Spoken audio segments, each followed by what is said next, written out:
La paz esté con ustedes. Amigos, tenemos un premio especial este año porque la fiesta de los santos Pedro y Pablo, el 29 de junio, cae en domingo. Así que tenemos la oportunidad de meditar en estos dos grandes santos claves en nuestra iglesia. Y he estado pensando mucho en Pedro y Pablo porque mientras grabo estas palabras, hace solo 10 días, estuve en Roma. Estaba cubriendo la noticia para el cónclave papal.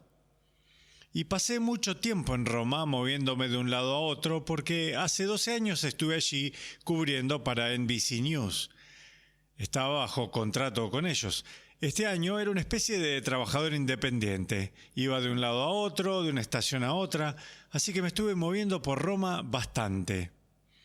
Y uno no puede moverse por Roma sin notar todos estos monumentos del antiguo Imperio Romano. Por ejemplo, hay un lugar llamado el Largo Argentina. No es un lugar muy conocido, pero vaya, es importante, porque ese lugar fue donde Julio César fue asesinado, apuñalado por los senadores de Roma en el 44 a.C. Son las ruinas, en realidad, del Teatro de Pompeyo. El Senado creo estaba en construcción o algo así, entonces lo trasladaron al Teatro de Pompeyo y ahí fue donde César fue asesinado. Y se puede pasar justo por ese lugar, se puede ver. Y el impacto de ese evento en la historia, piensen en la muerte de César y lo que siguió, y Bruto y Casio contra Antonio y Octaviano, luego el ascenso de Octaviano, se convierte en el emperador Augusto, todo el Imperio Romano, todo lo que le siguió, provino de ese fatídico día y lugar. Así que pasé por el Largo Argentina mucho. No muy lejos de allí está el Circo Máximo, el Circo Massimo, como lo llaman los italianos. No queda mucho de él, pero se puede ver todo su contorno. Y se puede ver lo enorme que era. Creo que cabían 100.000 personas o incluso más en el Circo Máximo. Es donde tenían estos juegos y las carreras de cuadrigas. Y su esplendor se ha desvanecido en gran medida, pero su tamaño ciertamente se puede apreciar. Y solo pensar en personas de todo el mundo viniendo a este lugar para competir y actuar. Si miran justo encima del Circo Máximo, verán en la colina Palatina, el Palatino, uno de los principales colinas de Roma, ahí estaba el Palacio del Emperador. De ahí vienen las palabras palazzo, palae y palace, del Palatino. Y el palco del emperador estaba al borde del Palatino mirando hacia el Circo Máximo. Así que allí estaba el centro, la sede del poder romano, estaba justo en la colina Palatina. Si miran hacia el este, desde la colina Palatina, verán el Foro Romano. Hoy es una especie de mezcolanza de ruinas, pero se siente que esto alguna vez fue el centro de todo. Aquí estaba el Senado, donde estaban los templos, y era donde se vivía la vida pública romana, el mercado, todo eso. Y de nuevo, piensen en la cima del Imperio Romano. Cada país alrededor del Mediterráneo, desde África a Inglaterra, venía al Foro Romano a hacer negocios, a participar en política y lo demás. Miren más al este, pasando el foro, ¿qué encuentran? El imponente Coliseo. Y aunque han pasado casi 2 milenios y aunque no tiene el esplendor que tuvo, sigue siendo un edificio masivamente impresionante, hermoso.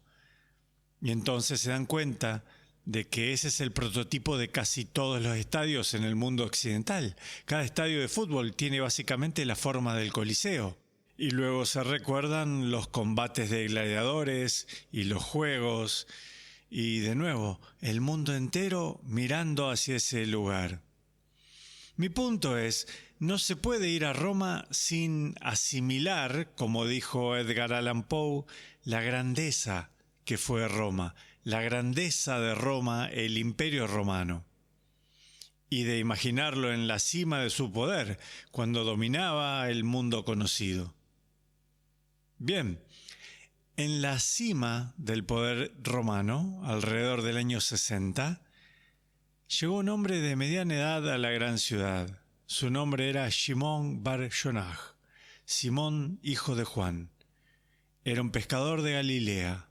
Es un lugar insignificante, y era una especie de don nadie de este lugar insignificante.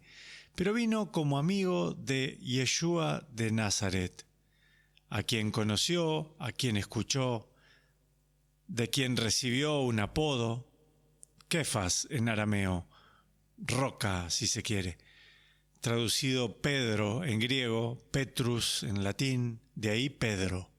Así que Shimón bar Yonaj, Simón hijo de Juan, Pedro el apóstol, llega a Roma alrededor del 60. Tiene este mensaje extraordinario, un mensaje increíble, que Yeshua de Nazaret, a quien Poncio Pilato, el gobernador romano, ejecutó brutalmente, Dios lo había levantado de entre los muertos. Y este Yeshua de Nazaret era ahora el rey del mundo. Él es quien merecía el título Kyrios, o Señor, no César, sino Jesús. Simón llegó a Roma con ese mensaje. Se especula que vivió en lo que ahora se llama el barrio de Trastevere, en Roma. Ahora está lleno de restaurantes y locales nocturnos, lugares de moda. Es una zona turística de Roma. En aquellos días era donde vivían los judíos, así que probablemente Shimón bar Yonaj llegó allí. Bueno, a los romanos les pareció su mensaje tan desagradable, tan perturbador, que alrededor del año 64, probablemente a raíz del incendio de Nerón, cuando buscaba chivos expiatorios, lo detuvieron y lo transportaron de nuevo, probablemente de Trastevere, hasta el circo de Nerón. Ahora, ese no es el circo máximo, el circo gigante. Era uno más pequeño, y este estaba en realidad fuera de la ciudad principal. Estaba cerca de la colina Vaticana, que estaba fuera de la antigua Roma. Bueno, allí tenían juegos y demás, pero también ejecutaban criminales allí, para el entretenimiento de la gente. Shimón bar Yonaj, Pedro el apóstol, fue crucificado allí. La tradición dice que boca abajo, y siempre he encontrado eso muy creíble porque es tan extraño, ese detalle tan particular, creo fue recordado porque fue tan vívidamente real. ¿Saben lo que estaba en el centro mismo del circo de Nerón? El obelisco egipcio, que se puede ver hasta el día de hoy en el centro de lo que ahora se llama Plaza de San Pedro. Pedro probablemente una de las últimas cosas que vio fue ese obelisco. Murió allí y fue bajado de la cruz, arrastrado fuera del circo, a un pequeño cementerio en la colina Vaticana, y allí fue enterrado. De acuerdo.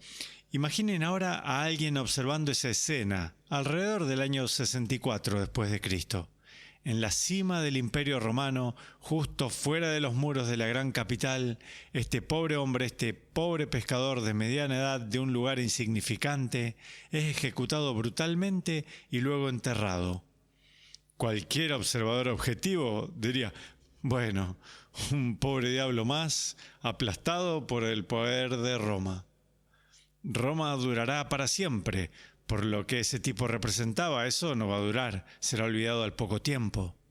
Bueno, aquí está la pregunta, amigos, y he pensado mucho en esto cuando estuve en Roma esta vez. ¿Dónde está el Imperio Romano? Se ha ido. No está en ninguna parte. ¿Dónde está el sucesor de Nerón? No hay ninguno.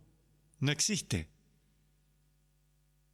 ¿Qué queda del Circo Máximo y el Coliseo y el Foro y la Colina Palatina? ¿Qué queda?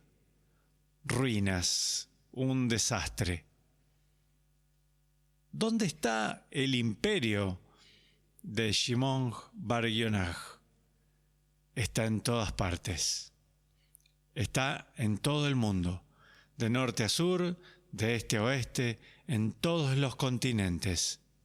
Donde quiera que miren en el mundo, señales del imperio proclamado por Pedro el apóstol.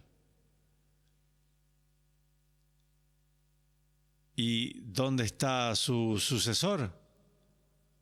Pensé mucho en esto cuando estuve allí. El sucesor de Nerón se fue, no existe. El sucesor de Pedro lo vi con mis propios ojos, asomándose a la galería de la Basílica de San Pedro, construida sobre el lugar mismo donde lo enterraron en el año 64 después de Cristo. En la galería de esa basílica apareció León XIV, el sucesor número 266 de Pedro, en una línea ininterrumpida. Ahora, en el Evangelio de hoy, esta fiesta de Pedro y Pablo, tenemos este pasaje familiar del Evangelio de Mateo. Jesús dice: ¿quién dice la gente que soy yo? Bueno, algunos dicen esto, algunos dicen aquello. Bueno, ¿quién dicen ustedes que soy yo? Y es Shimón bar Yonaj, Simón, hijo de Juan, quien habla. Tú eres el Cristo, tú eres el Hijo del Dios viviente. ¿Por qué has dicho esto? Tú eres Kefas, eres roca, eres Pedro. Y sobre esta roca edificaré mi iglesia, y las puertas del infierno no prevalecerán contra ella. Cualquiera en el año 64, en el corazón de Roma y el Imperio Romano, habría dicho: nada derribará jamás este gran imperio. Hace mucho, mucho tiempo sus enemigos lo derribaron. ¿Qué derribó la iglesia? Nada. Nada la ha derribado. Está construida sobre una base rocosa. Lo vi.